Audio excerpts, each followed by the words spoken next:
Hi, good evening to everybody. I would like to give a little regulatory and legal perspectives with respect to the operational efficiencies, inefficiencies that we are facing in the supply chain today in India. And majorly, it will be a macro analysis of the system. So, reinventing operational efficiency in the power generation. At this point of time, while we are in the fourth transition of the power sector, starting from the electrification to the loss reduction and then the green energy transition, now we are also transitioning towards the AI transition or the data transition. Who will be bearing the cost of India's energy transition, which is a merger of currently the RE transition, the loss reduction transition, and also the data transition or the AI transition? While we are talking of the voltage levels and how the RE concentrated in one place, for example, Rajasthan or Gujarat, has become an issue when it comes to the solar hours and has to be curtailed. While on the other hand, the peak hours, we have to do load shedding because we are not being able to transmit the power due to certain operational constraints.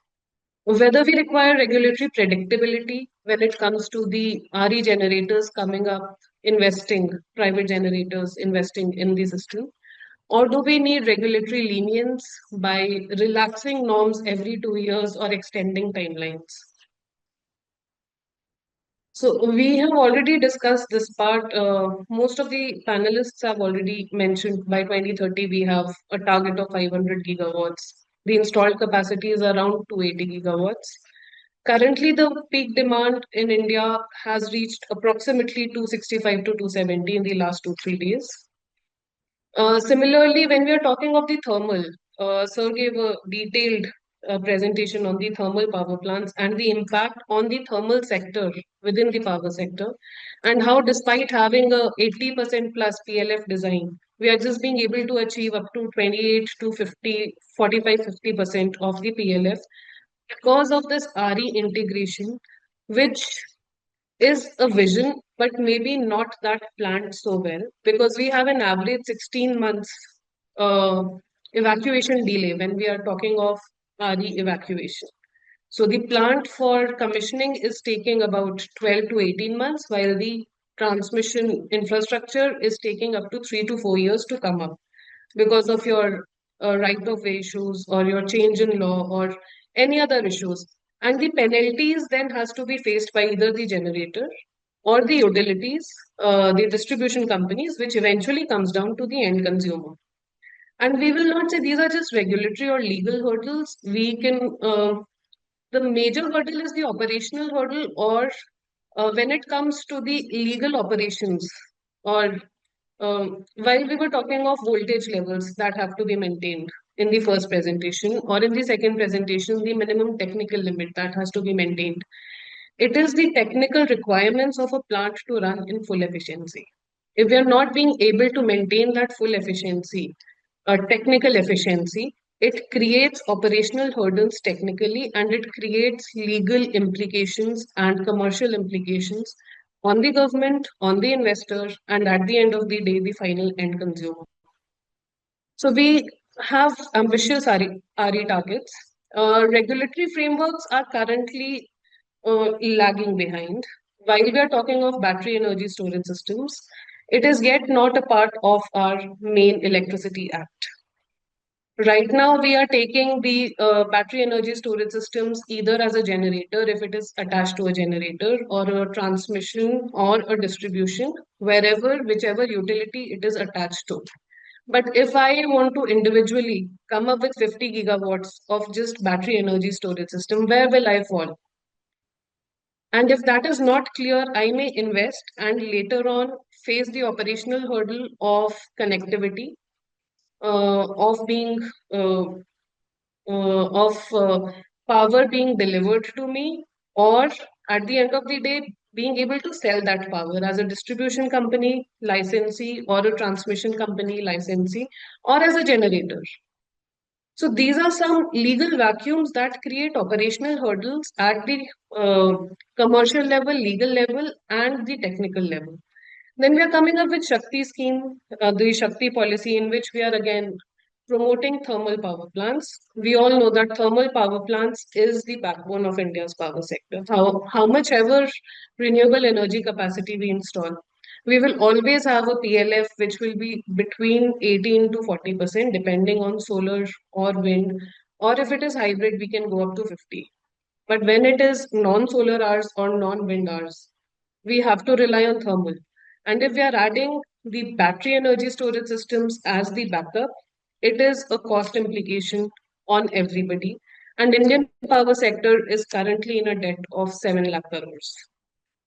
We have come up with so many schemes in the past from Uday to Ujal, so many schemes to just support the utilities to come out of this debt. So while we are promoting RE, are we going into a place where we have not done the cost benefit analysis? Because every battery energy storage system, when a solar power has come down to a cost of say 1 rupee or 2 rupee or 3 rupee, will add another 1 rupee or 2 rupee. So are we ready for that hike again? After having come down from 14, 15 rupees back to like 2 rupees, are we ready for that hike again? The operational constraints in the battery energy storage systems will come around the safety issues. Lithium ion is the most preferred. Who will be regulating? Who will be checking? Is there a vacuum? We will be given guidelines. Who will be following? Who will be inspecting? So these are all operational hurdles when the battery energy storage system actually comes into execution from ground root. And the second issue, the operational hurdle that is like 8 to 10 years down the line, is batteries have a life. They have charging and discharging. They have a fixed number of charging discharging cycles. Do we have to again do capital expenditure after 10 years or 8 years? Will that be an operational hurdle at that time for running your solar or wind RE? So these are the kind of questions that impact the operational efficiency of a RE plant or any other plant when we are talking of this RE transition. And when we talk about the data transition, the historical data that we are relying on so much for doing our resource adequacy predictions or resource adequacy forecasts, or even a year by year annual revenue requirement, how efficient is it? There is a gap of almost 40 to 80% in the forecast and the actual requirement when it comes to the summer peaks. Last minute, all states are running across to buy last minute power in short term because they have a shortfall. Either we have load shedding or we buy power at a cost which is not viable for the utility. This is again the data that we have based on which we are taking operational decisions, financial decisions, the historical data. How relevant, how accurate is that?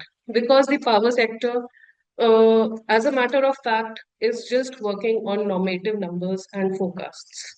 We come to the actuals 3 years down the line. The process is like that. It is the only sector in the entire globe, in the entire world, that is working on reverse economic principles because it is a socio-political sector in India. When we are talking of cross-subsidy surcharge or cross-subsidy, one major hurdle that the utilities face is if you go to buy 1 unit of something in 200 rupees and you buy 10 units of the same thing, you will get it for 180. And if you buy 100 units of the same thing, you will get it for 160 or 140. That is generally how the market works. When you come to the Indian power sector, if I am a domestic consumer, I may get free power. If I am a non-domestic or a commercial consumer, I may get power at 4 rupees. And if I am an industrial consumer who is using the maximum amount of power with the least amount of transmission network, where the losses are the least, I am paying 8 to 12 rupees per unit, depending on the state I am. So losses in the power sector is another, I would say, operational hurdle which utilities are facing or generators are facing or transmission companies are facing, and who will bear the losses is the major dispute issue in all the courts that is pending right now. So we have typically 25-year PPAs, which also become legacy PPAs. Even with cheaper solar power, we are yet not being able to come out, the utilities are not being able to come out of costlier PPAs. And the costlier PPA, the power is being coded because they are bound by that PPA. So they cannot sell that power in the open market. It is bound by that, and they cannot even generate that power. So they have to maintain their minimum technical. They have to keep that power as a backup. So the scope of recovery of the finances that have gone or the costs that have gone reduces phenomenally. Then PLA we have discussed. Um these are major issues that we have discussed. Change in law, preferential tariff is a disputed entitlement. Right now, we are talking of first we had two-part tariff, then we had preferential tariff. Now we are also going to a point where we want nuclear energy and green hydrogen to enter the market. When we are talking of the green hydrogen or nuclear entering the market, right now thermal generators are suffering because of the RE integration. They have to reduce their minimum technical. In fact, last month, Maharashtra has requested CERC to reduce their minimum technical even to lower than 40%. Once the nuclear comes in, will RE be facing the same hurdle that the thermal is facing right now? Because nuclear cannot ramp up or ramp down. Will that be an operational hurdle? Will that be a legal hurdle? Will that be a technology hurdle? Which hurdle will that be, and how will you bridge the gap? For bridging the gap, the only way is to build the infrastructure, the transmission infrastructure. Do we have the capacity, the manpower, and the finance right now to expand the transmission capacity infrastructure to the vision that we are looking forward to 500 gigawatts by 2030? Then the must-run hierarchy, nuclear, then RE, then thermal, statutory priority. If thermal is not being picked up, is it being compensated? If must-run RE, renewable energy, has to be curtailed because there is a voltage fluctuation, like Sir was mentioning in one of the previous presentations. If you have to curtail your renewable energy, are you being given any compensation? Because there is a voltage fluctuation in the transmission system, which is an operational constraint. Transmission congestion is one reason. The other reason is also where the generation is concentrated, demand is generally farther away from the generation. So if you're talking about Rajasthan or Gujarat or even in the state of Karnataka right now, Pavagoda has come up as a 2000 megawatt plant. We have infrastructure that is just being used for 6 to 8 hours. About 16 to 18 hours of a transmission infrastructure which runs into millions of dollars of investments, is lying idle for 16 to 18 hours, which is a cost to the consumer or the generator or the utility which pays for it. So, how can we use that 16 to 18 hours of idle infrastructure and do the cost benefit analysis? Can we use that infrastructure for any other reason? Can we have transmission infrastructure trading rights?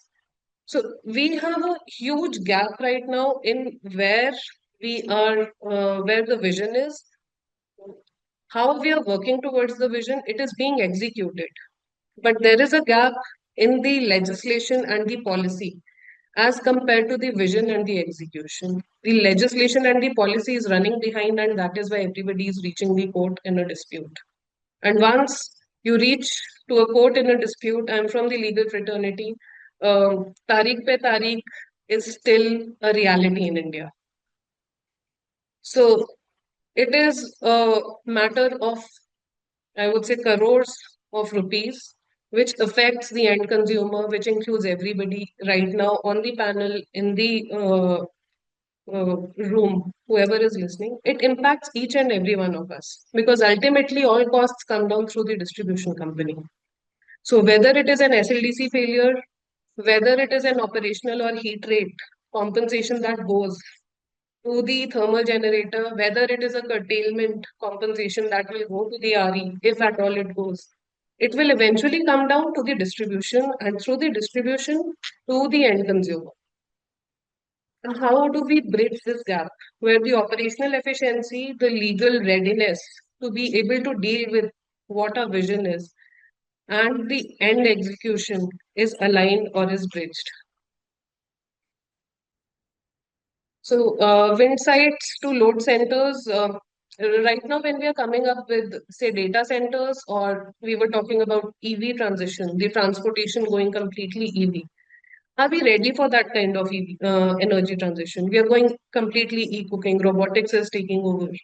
So the kind of transition that is happening, we are completely relying or shifting from oil and gas to the electricity sector, which is renewable energy or thermal.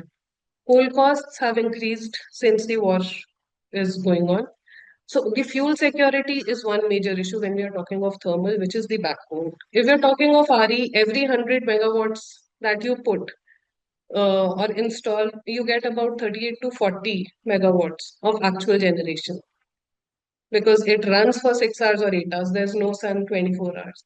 So that kind of issues when we are looking at 500 gigawatt would mean about 20 to 30% of available capacity as per the installed capacity. Minimum technical limit reduction, sir has discussed in detail. CEA directs MTA reduction again.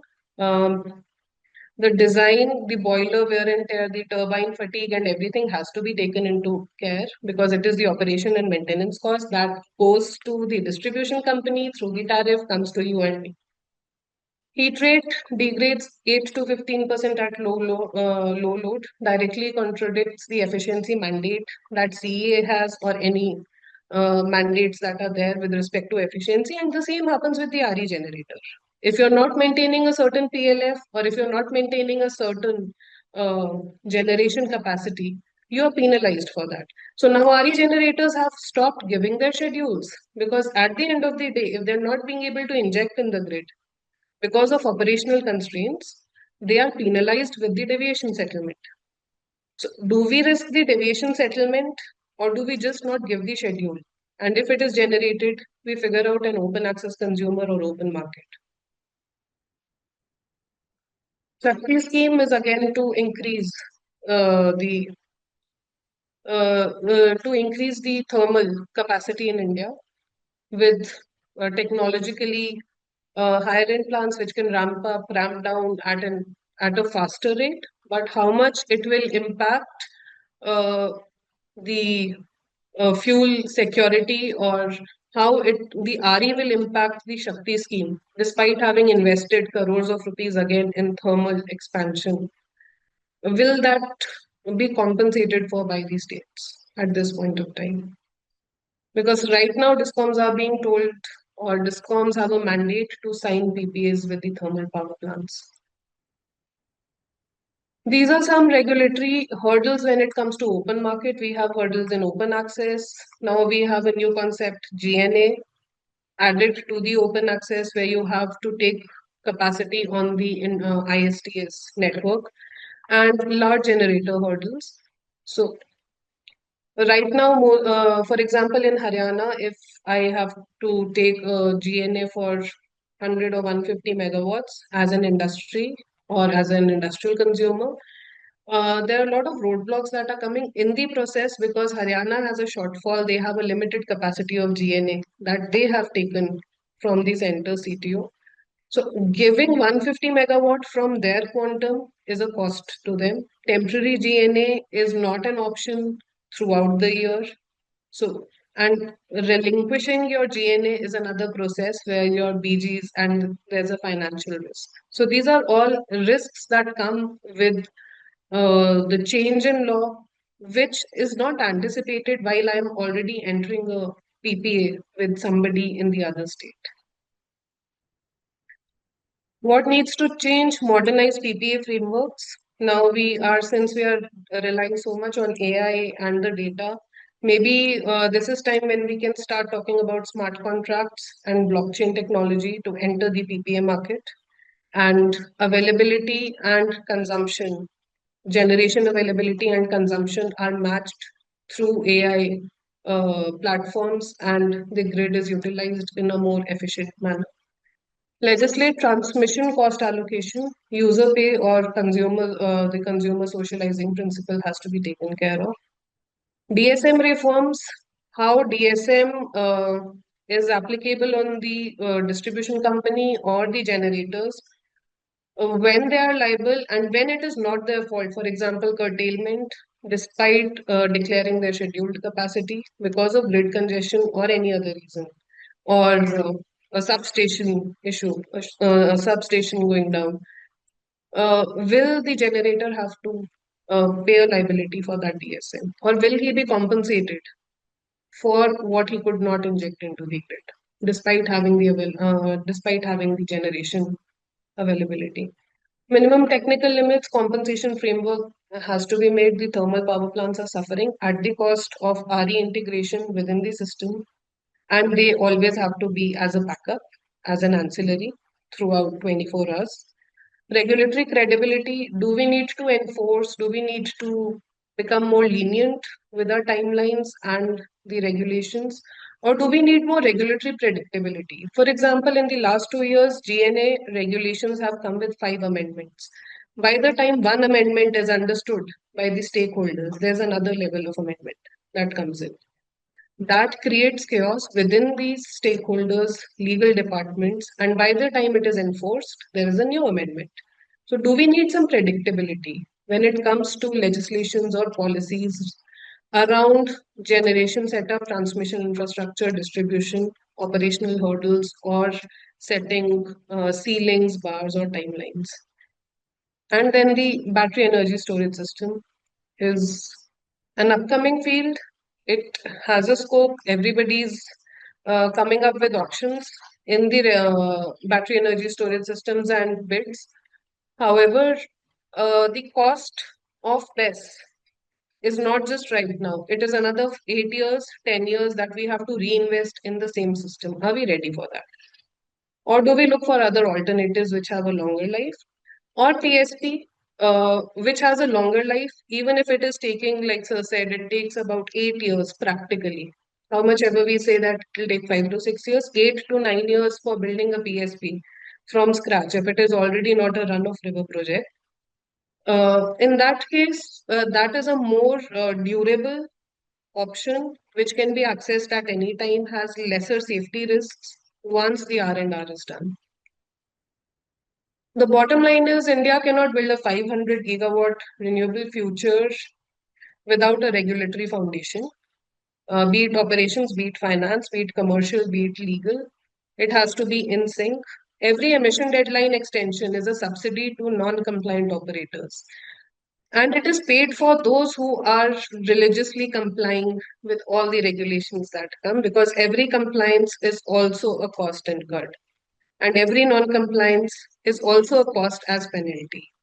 But the cost incurred and the cost as penalty goes to two different people. The cost as penalty is passing down to the end consumer. When discoms can exit PPAs because renewables got cheaper, you have a regulatory arbitrage.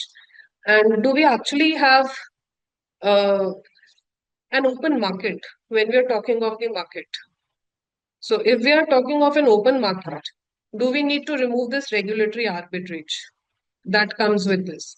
And the sector needs regulatory predictability more than the regulatory lenience. Certainty affects, enables efficiency, will bring in more investment, and will make the stakeholders across the supply chain more comfortable in entering the system and helping us achieve the vision that India has. Thank you very much.